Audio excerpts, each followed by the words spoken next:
This is a full story. Kitten wishes you all a happy and enjoyable story. My girlfriend and a few colleagues were drinking at a bar. After work, I went to pick her up on my way. When she went to the restroom, one of her male colleagues clinked glasses with me. How many times a week do you meet her? Bro, let me share some tips. She likes things wild. I was mistaken by her hookup for another one of her hookups. She's making me earn money to support her while also cheating on me. Monday evening, in a commercial district in New York City, the distant sun gradually sank westward, leaving behind a dark red sky. The unique glow of sunset reflected off the glass of high-rise buildings. Exhausted, I sat on the sofa outside the fitting room of a Zara women's clothing store. I stared at the sunset streaming through the windows, then glanced at my bank balance. I couldn't help but sigh softly. Only a small portion of it is left, and it's only the 8th. My paycheck hasn't lasted long, and it's almost gone. Looks like I'll have to scrape by for the rest of the month. What should I do? Suddenly, the fitting room doors swung open, and a crisp, sweet voice followed. "Rocky, how does this long dress look? Pretty, right?" I looked up and couldn't help but brighten at the sight. Taking a deep breath, I stood up with a smile of admiration. "It's beautiful. This long dress suits your vibe perfectly, especially with your shoulder-length hair. It matches wonderfully, even better than the floral short dress from earlier. You could almost debut as a model." "Really? I think it suits me too, but I like the short dress from earlier as well. How about we buy both?" "Really? But wait a second. I'll change out of this and get it bagged." Without waiting for my response, she dashed back into the fitting room like a whirlwind. This whirlwind of a woman is my girlfriend, Hailey. Standing outside the fitting room, watching her come and go, I smiled bitterly. It's already the 3rd shopping trip this month. Last week, it was a set of skincare products. A few days ago, a lipstick. And now she wants clothes again. My paycheck is practically being drained dry. This isn't dating a girlfriend. It's raising a money-draining beast. Before long, Hailey came out in her own clothes, holding both the long and short dresses. She handed them to the sales assistant, signaling to bag them. She wanted both, then linked her arm around mine. I leaned closer to her ear and whispered, "Hailey, why don't we just get one? I think the long dress looks great on you." "No," she raised her voice, drawing the attention of the sales staff. "I want both. I like them both, and you praised both of them. Why not buy them now?" "Hey, keep your voice down, will you? That's not what I meant. I mean, they're both dresses. Let's just get one. It's unnecessary to buy two at the same time." "What do you mean? Just dresses. They're completely different styles, for different occasions. I want both, but they're both dresses. Aside from the length, what's the difference?" She pulled her hand away and walked ahead quickly, then turned back to glare at me. "Rocky, do you even love me? I'm mad. I want both, and you have to buy them for me. And by the way, do you know my best friend's boyfriend just bought her 2 dresses the other day? If she can have it, I should too." Fine.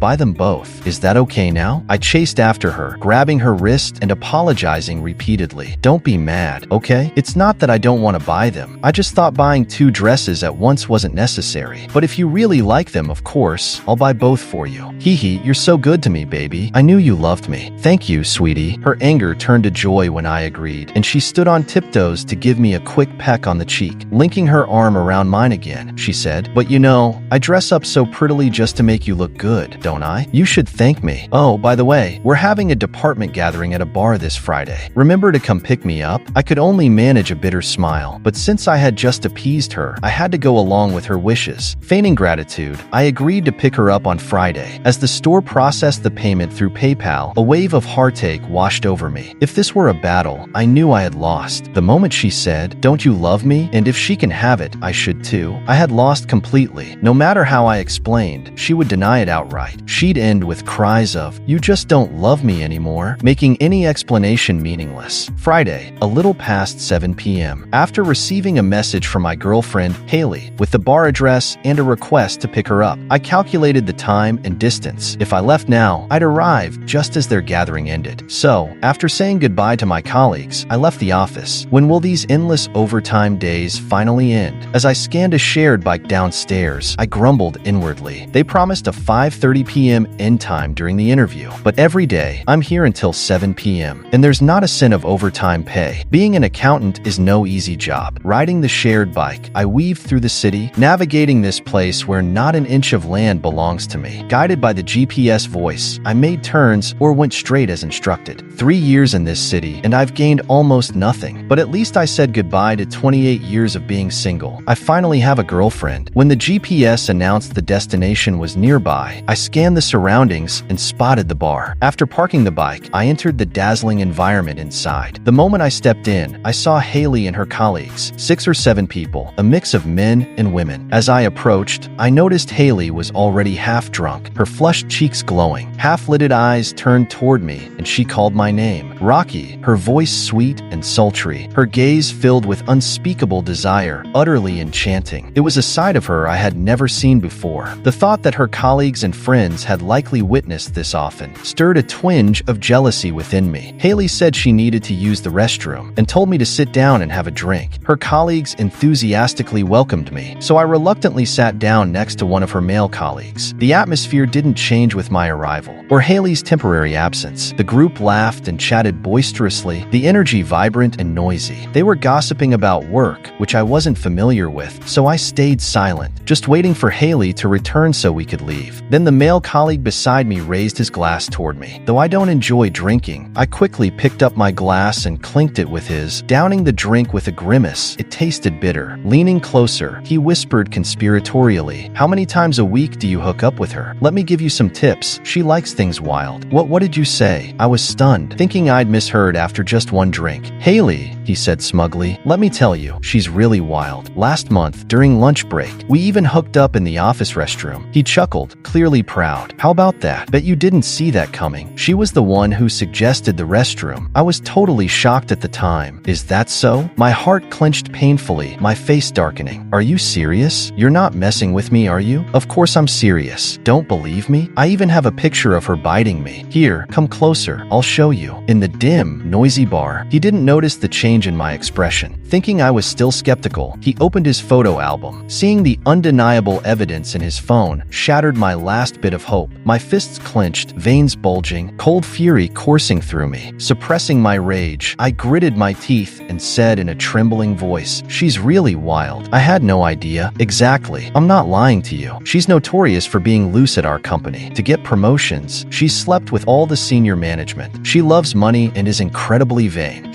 His words abruptly stopped. He coughed heavily and nudged me. Looking up, I realized Hailey had returned from the restroom. I stood up, patted his shoulder, and muttered, "Thanks." Then I walked toward Hailey. She took 2 steps forward and linked her arm through mine. Together, we left the bar ahead of the others. But even after getting into the late-arriving rideshare, my mind was a chaotic mess, spinning like a washing machine tumbling all day. My brain had completely shut down, and I let her lead me like a lifeless machine. Sitting in the car, my mind replayed what that man had said, as if hearing a fantasy tale. But deep down, I knew every word was true. That photo was irrefutable proof. Hailey, like an actress in an obscene film, gazed at him with lustful eyes while biting him. The thought made me feel utterly sick. I couldn't believe it. The Hailey I thought was so pure and self-respecting was actually this kind of woman behind the scenes. What a joke. When we first started dating, she wouldn't even kiss me. After I finally got past that hurdle, when I suggested taking things further, she told me she was traditional and didn't believe in premarital sex. I haven't even touched her once to this day. Traditional? What a ridiculous lie. Discovering she's nothing but a promiscuous woman instantly erased all my feelings for her. All that remained was disgust at myself for ever loving someone like her, and a deep, seething hatred. I glanced at Hailey, dozing off by the window. Her flushed cheeks, half-closed eyes, and slightly parted lips made me think of something vile. When we got out of the car, I supported the drunken Hailey back to her home. Like a discarded object, I tossed her onto the living room floor. Looking at the woman sprawled on the ground, all I could feel was pure hatred. After that day, I didn't break up with Hailey, because for me, letting her go so easily would have been too simple. And since she was drunk that day, she didn't notice anything unusual. So, without exposing her true nature, our relationship temporarily seemed no different from before. What changed, however, was my mindset. At the beginning, because she was my first romantic partner, I almost always did everything she asked. Whenever she sent me a message on WeChat about something she liked, I would usually buy it for her the next day. Over time, as the financial pressure mounted, I secretly hoped she could spend less money. But even so, whenever she acted cute or threw a tantrum, I still paid for the items in her shopping cart. I was too infatuated with love, too obsessed with this relationship, because apart from her love of gifts, she also cared for me a bit, giving me a warmth I had never felt before, and letting me experience the magical feeling of a kiss. This was the love I had always longed for, so I cherished it deeply. She said that only a man willing to spend money on a woman truly loves her. I didn't agree with this idea, but I I had no choice, so I expressed my love in the way she recognized. Unexpectedly, while I was spending money to support her, she was secretly betraying me everywhere. Ever since I learned from her colleague that she was essentially a woman who slept with anyone, I realized that all her affection for me was just an act. She even pretended to be innocent and reserved in front of me, making me once believe I had met a rare woman in modern society. I had been completely deceived. While she casually slept with other men, she told her boyfriend she wouldn't accept premarital sex, what she freely gave to others. She treated as an untouchable sacred ground for me. The reason I hadn't broken up with her yet was purely because I couldn't accept being deceived and toyed with like this. I was waiting for the right moment to pay her back. Even though we hadn't broken up yet, I had already seen through her true nature. I refused to continue being her cash machine. When she asked for gifts or wanted me to pay for her shopping cart, I made excuses to decline or found other reasons to evade her requests. Perhaps because she knew I had nearly spent all my salary this month. She didn't notice anything unusual recently, even when I stopped spending money on her. In our WeChat conversations, I acted more caring and passionate than ever, creating a vague but incomplete sense that I liked her more than before. It was just chatting, and chatting didn't cost money. I decided to numb her for a while, until I found the right way to take my revenge. However, before long, the fake affection of WeChat conversations stopped working. Perhaps she had grown immune to such sweet talk. What could stir her emotions was likely only tangible gifts bought with real money. Our relationship deteriorated day by day. Her replies on WeChat became shorter and colder, and we were on the verge of breaking up when she resorted to her old trick, using the particularly effective line, "Do you even love me?" I didn't fall for it. No matter how much she argued or threw fits, I found reasons and excuses to avoid her. She must have realized I would never again spend my salary on her like before. "Rocky, you can't even buy me a lipstick. You're a loser. You don't deserve to love me." Lying in bed, I stared blankly out the window, thinking about how I could make her regret this for the rest of her life. The window was half open, and a gentle breeze caressed the curtains. The curtains swayed lightly, their shadows cast by the lamp almost coming to life. She was so vain, so greedy. How could I make her feel deep, soul-crushing regret? As the night deepened, the world grew quieter. Finally, at the moment when all the noise of the day faded away, I suddenly realized what I had to do. The plan was flawless. It would ensure she regretted her foolish actions for the rest of her life. Perfect. Absolutely perfect. What could make someone more regretful than realizing they had missed a chance to gain tens of millions, an opportunity to leap into a new social class right before their eyes? The night was deep, but I was too excited to sleep. A few days later, Hailey texted me, saying she wanted to break up. I didn't say much in response, only mentioned that we had shared a fate and suggested a final breakup dinner. She agreed. At this moment, the sun had not yet risen. I stood in front of the bathroom mirror, blow-drying my freshly washed hair. My expression was serious, my gaze sharp, like a devoted follower of Jesus performing the holiest of rituals, filled with infinite focus and loyalty. Hair wax, setting spray, facial cleanser, then a bit of concealer. I tended to my face and hair with unprecedented care. When I was finally done, I walked to the dining table in the living room and sat down. Straightening my back, I lifted my head and looked at the wall, as if Hailey was right in front of me, wearing that inscrutable smile, and softly saying, "Do you remember this place? This was where we had our first date. You said the sashimi here was delicious back then." Standing up, sitting back down, straightening my back, lifting my head, I rehearsed my first line again, imagining seeing Hailey. It was already 8 o'clock on my phone. I returned to the bedroom and put on the suit I had prepared in advance, along with my watch and silver-framed glasses. I played the £1,000,000 note on my phone, once again studying the character's expressions and mannerisms. A slight smile paired with a raised eyebrow, a headshake with a poised step. In that moment, it felt as though the character's soul possessed me, transforming me into an impossibly elegant gentleman. Phew, I am a gentleman. I am a gentleman. I am a rich man. I am a rich man. Taking a deep breath, I silently repeated these affirmations to myself, giving myself psychological cues, hypnotizing myself to embrace my role with confidence. Then, I extended my right hand horizontally, bowed slightly with a smile, as though greeting a graceful lady with a refined salute. I brushed off imaginary dust on my shoulder and stepped out of the house. That's how I arrived at the sushi restaurant, where Hailey and I had our first date. Seeing the busy owner at the counter, I greeted him and asked if I could be seated where Hailey and I had sat on our first date. The owner, absorbed in writing something, asked me to wait a moment, but when he glanced up at me, his attitude shifted instantly. Even his tone changed from casual to respectful, calling me sir. He eagerly escorted me to the spot. Indeed, clothes make the man. Now, I was dressed in a brand new black Armani suit, a golden Rolex King Midas watch on my wrist, a pair of frameless silver glasses on my face, and slicked back hair I had never styled before. I looked entirely different, as though I had transformed from a lowly worker in cheap t-shirts and washed-out jeans into a high-society elite who frequents five-star hotels and drives luxury cars. The suit was real, and the Rolex was real, so the elite version of me was just as real. Sitting by the familiar window seat, I gazed at the bustling crowd below, waiting silently for Hailey to arrive. About 40 minutes later, she showed up. When she first saw me, she froze for a moment, then pulled out a chair and sat down. With a mocking tone, she said, "What's this? Do you think dressing up all fancy will win me back and stop me from breaking up with you?" She assumed she knew me too well. Even though I looked like a completely different person, in her eyes, I was still her ATM, unchangeable in my gullible, loser essence. But I paid no attention to her sarcasm. I handed her the menu, shook my head without answering her question, and chuckled lightly, saying to myself, "Do you remember this place? This was where we had our first date. You said the sashimi here was delicious back then. What's with the act? Trying to play on nostalgia? Spare me. That trick might work on little girls, not me," Hailey scoffed. "Don't flatter yourself," I said calmly. "We've already broken up, and I have no intention of reconciling with you. Please stop acting so high and mighty. Order your food. This is our last date, so let's skip the verbal sparring." She froze. My current demeanor seemed completely foreign to her. The even tone of my words, the composure I exuded as if nothing could faze me. These were qualities she had never associated with me before. The transformation puzzled her, and she toned down the arrogance she used to flaunt in front of me. It was as though she finally realized that I was no longer the person who used to grovel for her attention. She could no longer look down on me as she used to. Once she regained her composure, she silently picked up the menu, lowered her head, and began ordering food without uttering another hurtful word. Some people are just like that. When you treat them kindly or tolerate them, they see you as weak and easy to exploit. But when you show indifference, they finally give you the respect you deserve. Until the food arrived, I didn't say another word, nor did I express the slightest intention of wanting to get back together. It was as if I had asked her out today purely for a meal, with no other meaning behind it. I took off my suit jacket and draped it over the chair beside me, casually exposing my watch. I rolled up my shirt sleeves, fully focused on the food in front of me. The moment I rolled up my sleeves, I keenly noticed her gaze darting toward my wrist. My breathing quickened ever so slightly, but my expression remained unchanged. I stayed silent, as if nothing had happened. The atmosphere at the table was utterly silent. Finally, Hailey couldn't bear the silence any longer. She put down her chopsticks and asked, "Are you really not planning to say anything to me?" "Say what? We've already broken up." "You!" she snapped, anger flaring in her voice. I knew exactly why she was upset. In her mind, she had dumped me, and I was supposed to be devastated, desperately begging her to stay, crying, pleading, heartbroken. Only then could her charm be validated. But my indifference to the breakup, my complete lack of sadness, had undoubtedly wounded her self-important ego. Noticing her glance at my watch again, this time with a hesitant expression, I couldn't help but find it amusing. Indeed, vanity is her true nature. I then excused myself to the restroom, casually taking off my watch and placing it on the table next to my phone before leaving. Out of her line of sight, I secretly observed her. Sure enough, she glanced toward the direction I had left, then quickly stood up like a thief, picked up the Rolex, and inspected it closely, turning it over and over in her hands. After a while, she put it back down. When I returned, she was pretending as if nothing had happened, calmly sipping her soup. Just as I sat down, she said, "Actually, I didn't really want to break up, but we're just not right for each other. Rocky, please don't blame me, okay?"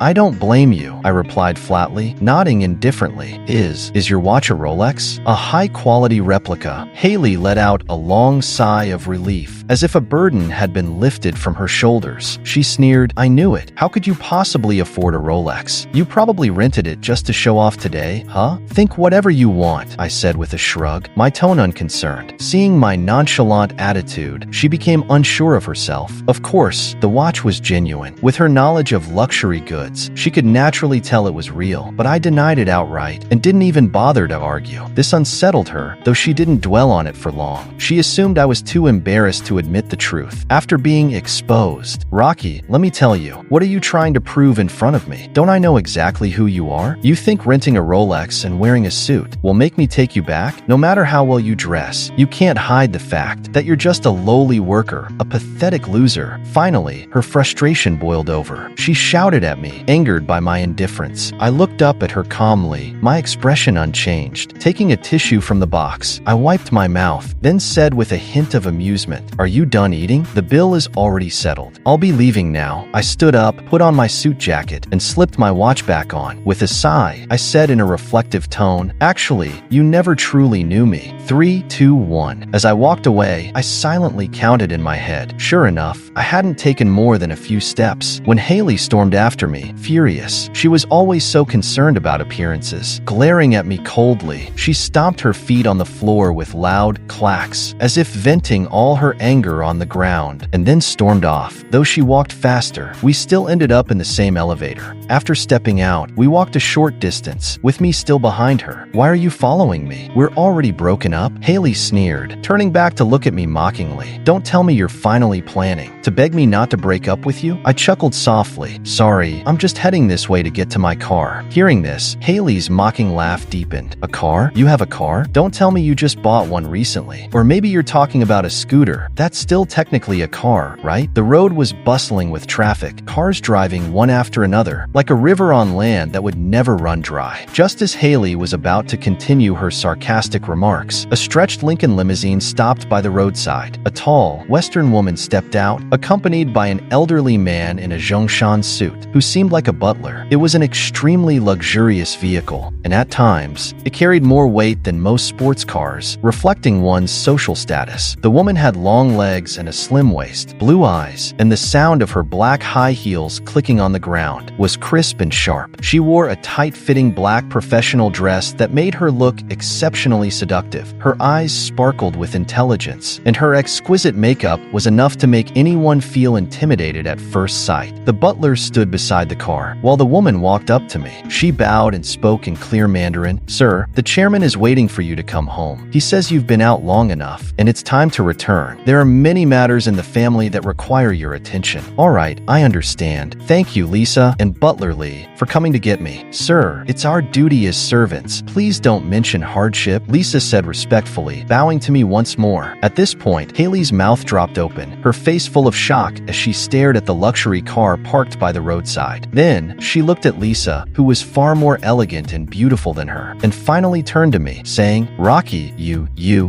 I simply glanced at Hailey, then spoke to the woman standing by with a tone that suggested it was nothing unusual. "Take care of this matter. Don't make it too embarrassing. After all, I really did like her once." "Yes," Lisa nodded in agreement. After that, I walked towards the Lincoln. The butler opened the door, and I got in. Once I was inside, Lisa approached Hailey, unleashing a powerful aura. With a cold, expressionless voice, she began reciting facts as though reading an impersonal report. "Hailey, female, 28 years old, born in a poor rural family in Iowa. You've always been vain, fond of luxury bags and cosmetics. You have 5 family members, your grandmother, parents, and a younger brother still in school. You didn't care much for studying, started smoking in middle school, dropped out of high school, and your first job was as a waitress in a bar. In just 1 month, you slept with 7 men." Stop, don't say another word," Hailey screamed, covering her ears. "Who are you? How do you know all of this?" Lisa glanced at Hailey, then continued, "Who I am doesn't matter. What matters is I know everything about your past, even that you've had 2 abortions, and that you've been lying to the young master, cheating on him with other men. I know it all." No, that's impossible. Why didn't you tell him?" Lisa looked at Hailey with contempt. "That's because it's the master's command. How else could the young master become a true man? If he hadn't been hurt by a woman deeply, a young eagle must go through storms to soar in the sky. But how could you possibly understand that? What's going on? What's really happening? Who are you? Why do you call Rocky young master? What's your relationship with him? The young master is the young master, but you never knew his true identity, did you? He would never tell you." Hailey's eyes eyes were full of urgency and pleading as she asked, tell me, please tell me. He's just a small accountant, isn't he? Ha! Lisa sneered coldly. A small accountant? The young master is the son of the chairman of the Galaxy Group. You aren't even qualified to know the name of this group, but that's not important. What you need to know is that it's a group worth at least $30 billion. The young master may prefer to be an accountant back home, but that's only because he chooses to. Regardless, he still stands to inherit billions of dollars. He's an accountant by choice, nothing more. Hailey was utterly stunned, as though she had uncovered an earth-shattering secret. Lisa's words rang in her ears like thunder, and she mumbled, trembling, billions.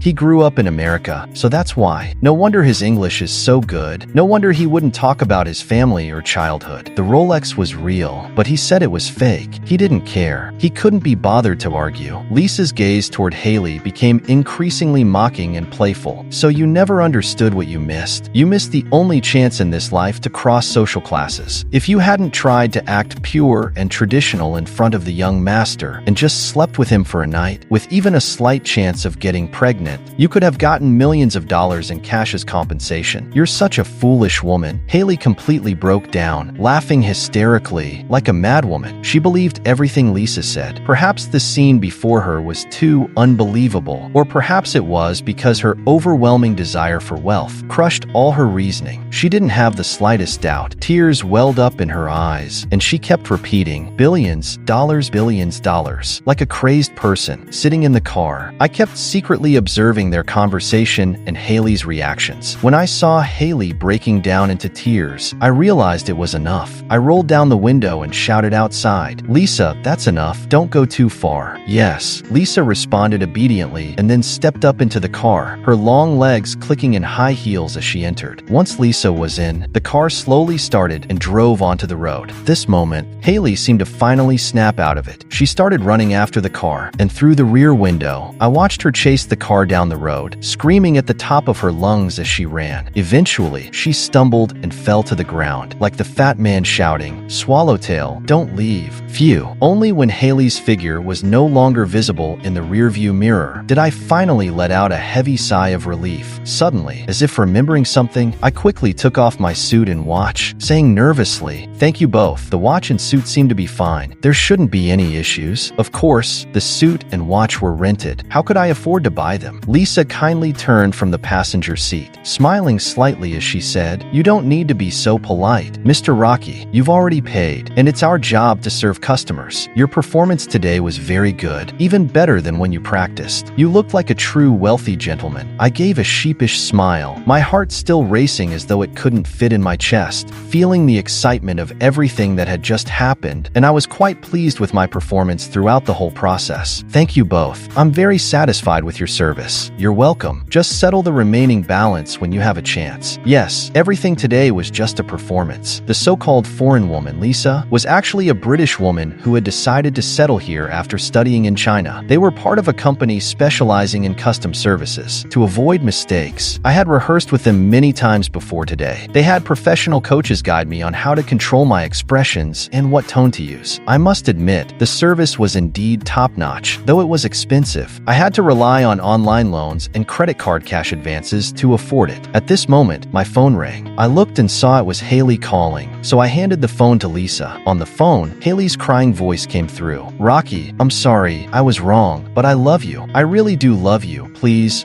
don't break up with me. Ms. Hailey, I've already told the young master everything about you, so no matter how you explain, it's all in vain. The young master is going back to the US today, and you will never see him again. With that, Lisa hung up and blocked the number. Hearing Hailey's desperate plea, I couldn't help but feel a sense of emptiness inside. The roles had flipped in that moment, and now she was the one groveling. This only made me more disgusted with Hailey. When I had no money, she couldn't have cared less about me, but once she thought I was rich, she became like a dog trying to please me. How despicable, how deserved. This moment, I felt incredibly relieved. For a woman like Hailey, she had lost the opportunity to cross class lines, all because of her stupidity. She had let go of a chance to gain billions in wealth, and for the rest of her life, she would live in the torment of regret. Let her regret forever. Let her hate herself for missing out on such great wealth. At the train station, I took out my old SIM card and tossed it into the trash, replacing it with a new one. I grabbed my luggage and headed to a city where I would never meet Hailey again. Woo. The train started, the sound of wind whistling as it moved. Later, I heard the gossip from friends still in that city. Hailey, in a crazed frenzy, searched for me. After trying to contact all of them and failing to reach me, she finally realized her dream of becoming a rich woman was shattered, and she started trying to seduce other people. She hooked up with a high-ranking executive at her company, but she didn't cut off her connections with others, and as a result, more and more evidence against her piled up. Eventually, the executive's wife found out about it, spent money gathering all the evidence, and then printed it on flyers, circulating them around the company. Her little scandal became well known, and she was fired because she couldn't stay at the company anymore. This scandal became so big that almost everyone in the industry knew about her character. Afterward, she tried to find another job, but no company would hire her. Then I heard she started working at bars and other places of entertainment, thinking she had entered a golden cave where men would spend money on her. But what awaited her was a hell from which she could never rise again. The last news I heard about Hailey was that she got arrested for involvement in prostitution. By that time, I already had my own family and children, and I was living a simple, happy life. The end. If you like Kitten's story, please follow and like it. Updated every morning at 9 a.m.